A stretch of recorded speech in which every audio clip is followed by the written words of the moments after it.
Hola, mi nombre es Janet Flores y sean bienvenidos a un nuevo video. Gracias por estar aquí y comencemos con los relatos. Llevo más de 10 años trabajando como trailero y una noche, bajando las cumbres de Maltrata, en Veracruz, vi algo que nunca olvidaré. El sol se escondía y la neblina se apoderaba cada vez más del camino. En cierto tramo encendí las luces altas para no salirme del carril. Fue entonces cuando al borde de la carretera emergió un enorme animal. Pensé que era un lobo por su gran tamaño. Las luces iluminaron sus ojos y él empezó a levantarse. Su cuerpo comenzó a cambiar.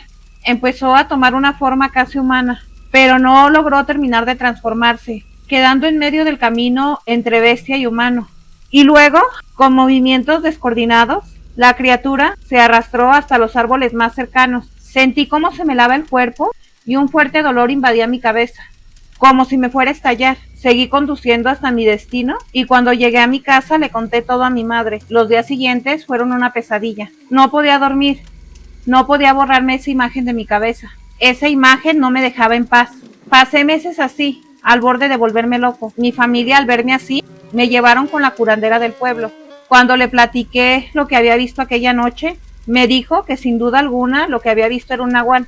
Yo no conocía nada sobre el tema, pero sea lo que sea que fuera esa cosa, me estaba atormentando hasta ese día. Gracias a la curandera del pueblo y a nuestro Señor, fue que poco a poco me recuperé.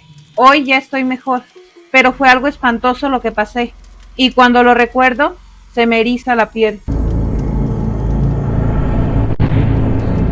Un hombre fue a un hotel y se dirigió a la recepción para registrarse. La señora que atendía le dio su llave y le comentó que en el camino a su habitación había una puerta que no tenía número, pero que a esa habitación nadie tenía permitido entrar. También como recomendación le dijo que no estaba permitido siquiera mirar dentro del cuarto bajo ninguna circunstancia. El sujeto siguió las órdenes de la recepcionista y se fue directo a su habitación. La siguiente noche la curiosidad no lo dejó en paz, así que decide ir a echar un vistazo a la habitación que no tenía número. Cruzó el pasillo, llegó al cuarto, intentó girar la perilla, pero sin duda estaba cerrada. Se agachó y miró por el cerrojo. Sintió un viento frío en el ojo, pero lo que vio fue una habitación simple, una habitación común y corriente como la de él, pero en la esquina de esta había una mujer con la piel completamente blanca.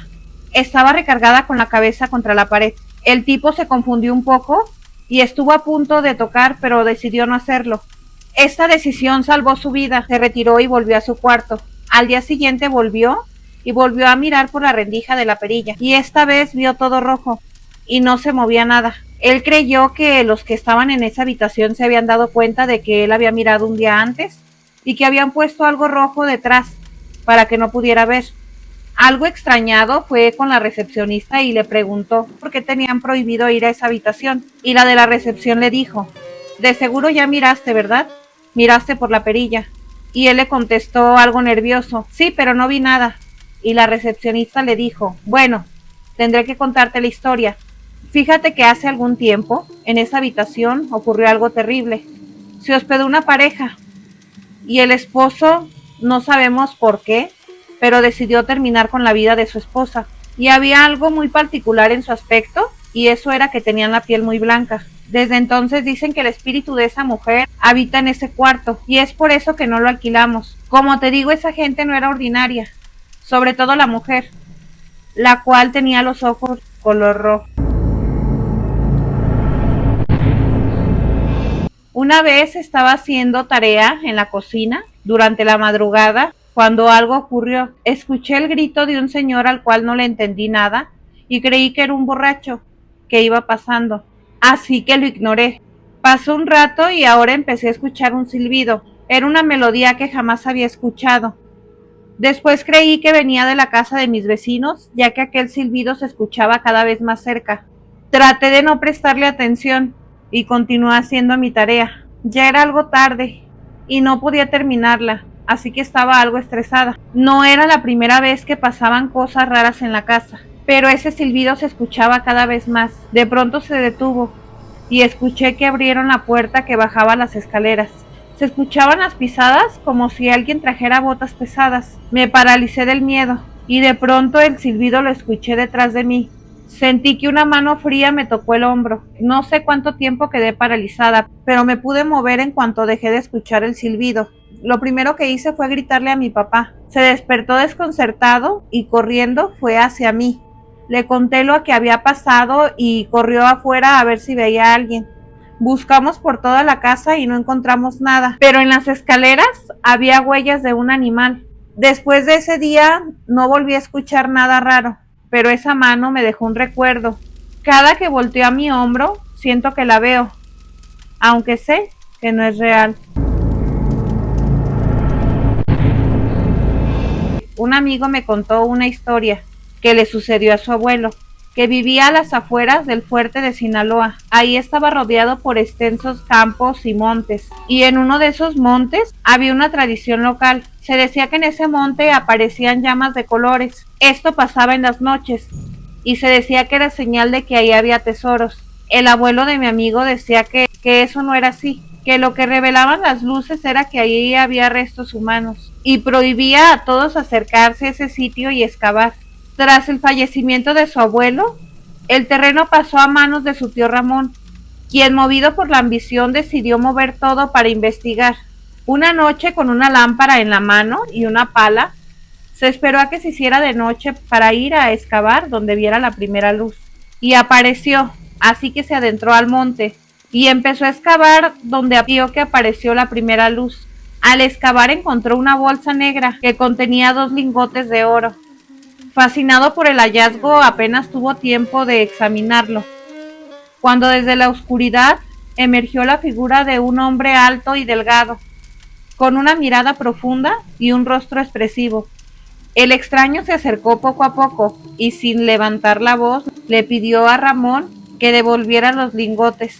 Ramón, asustado, sin pensarlo 2 veces, se los devolvió y se alejó entre la maleza del monte, sin dejar rastro ni camino visible. Aterrorizado, Ramón corrió de regreso a casa, dejando ahí la pala y la lámpara. Al día siguiente regresó para recuperarlas y se encontró con un camino imposible de seguir. Había tanta maleza en el monte que no podía pasar otra vez. Mi amigo, el que me contó esta historia, está convencido de que lo que vio su tío Ramón no era humano, que era algo de otro mundo, y él cree que era el guardián del tesoro. Desde entonces el monte permanece en silencio y las llamas jamás volvieron a aparecer.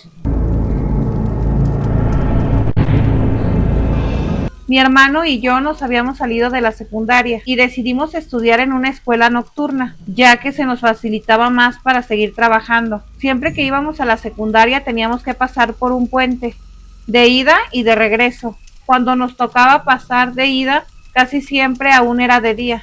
Ya de regreso siempre era de noche. Un día, saliendo de la secundaria, cuando nos dirigíamos hacia el puente, pasamos por una casa donde tenían un velorio. Mi hermano y yo veníamos platicando y nos veníamos riendo, y es que no nos dimos cuenta de que había un velorio hasta que estábamos ahí, y vimos a las personas que nos miraban de mala manera, tal vez porque veníamos haciendo bulla, y es que veníamos platicando de cosas que nos causaban gracia. Nos dio mucha pena y agachamos la cabeza, y entonces llegamos al puente.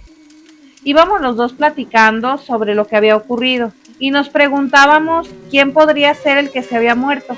Me decía que podía ser el abuelo de la familia, y yo le dije que para la muerte no hay edades, que podría ser un niño o que podría ser un adulto o alguien joven. Y de venir riéndonos empezamos a tener una plática más reflexiva. De pronto escuchamos pasos detrás de nosotros y a mí se me ocurrió voltear a ver quién era. El puente estaba totalmente oscuro, lo único que veía era una silueta que venía detrás de nosotros. Nos paramos para dejar que nos arrebasara y seguimos platicando. La silueta se quedó parada.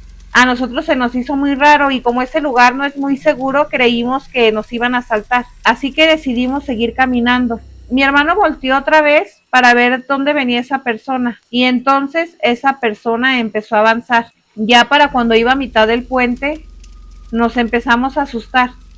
Creíamos que era alguien que nos estaba siguiendo, porque nos deteníamos y él se detenía. Así que empezamos a correr. Cuando pasamos el puente, justo ahí había una lámpara. Nos sentimos un poco mejor porque vimos que venían personas de frente. Así que regresamos la mirada al puente y en el puente ya no había nadie. Ahora ya no teníamos miedo porque nos asaltaran, sino por haber visto un fantasma o algo así, porque era imposible que desde el punto donde estaba él se hubiera regresado. Yo tengo la teoría de que si era un ánima o un fantasma o algo así, pudo haber sido la persona que estaban velando.